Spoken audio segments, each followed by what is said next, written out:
Bonjour et bienvenue à tous. Alors aujourd'hui, je vais nous parler de la comparaison destructrice. J'aimerais commencer par une phrase que je me répète souvent. Je me compare à moi, je me compare à qui j'étais hier et non à quelqu'un d'autre. Et j'aimerais aussi te dire à toi qui m'écoutes, compare-toi à toi, compare-toi à qui tu étais hier et non à quelqu'un d'autre.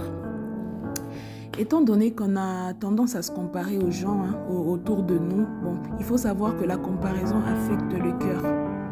La comparaison peut affecter ta foi et même ta santé, puisque chaque personne est unique. Et d'ailleurs, rappelle-toi de la personne que tu as vue devant ton miroir.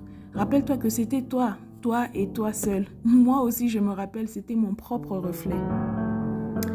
Nous connaissons tous des moments difficiles, des moments qui s'avèrent horribles pour nous-mêmes et qui peuvent se répéter plusieurs fois au cours d'une vie, comme des maladies, comme des regrets, des pleurs.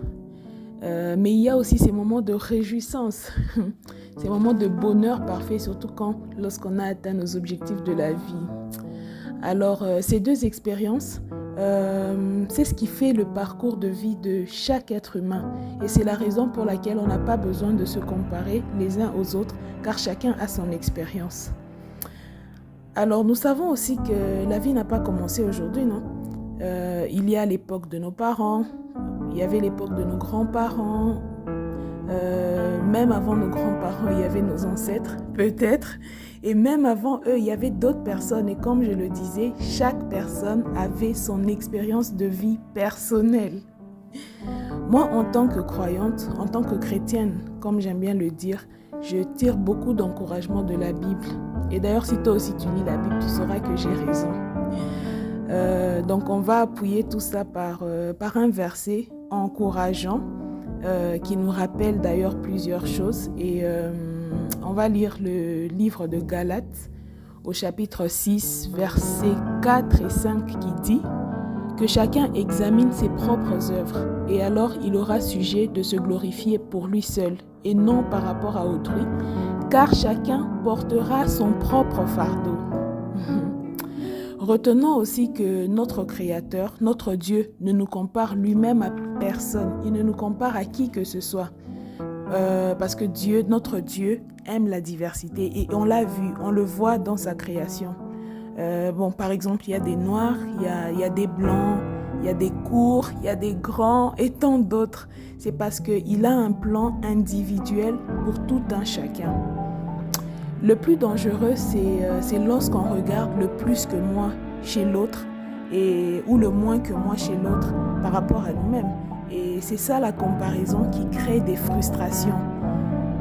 Ça crée beaucoup de complexes et même le manque d'estime de soi, de la jalousie, de la concurrence. C'est ça la base, les causes de la comparaison. Alors, quand tu regardes des gens influentes dans le monde où, on va pas aller plus loin, je voulais dire, nous connaissons des gens dans nos familles, parmi nos amis. Tu sais, il y a ces gens qui sont très calmes avec la vie. C'est peut-être parce qu'ils ont choisi de ne pas ressembler à leurs problèmes, comme moi d'ailleurs. Mais en les regardant, tu ignores qu'ils ont enduré ou même qu'ils traversent par des moments désagréables tels que toi. Mais parfois, tu te dis... lui ou elle est bien, elle a toujours le sourire parce que tout va bien pour elle, parce que donc c'est ça la tendance de la comparaison qui te désoriente de ta propre identité. Je vais vous raconter une petite histoire avant de terminer. Une grande amie à moi, souvent quand je me plains, elle me regarde et elle me dit toujours: mais toi, ça m'étonne que tu me dises tout ça, parce que quand je te regarde, je vois une personne accomplie, une personne sans problème. J'ai l'impression que tu as des petits problèmes, pas comme les problèmes que j'ai.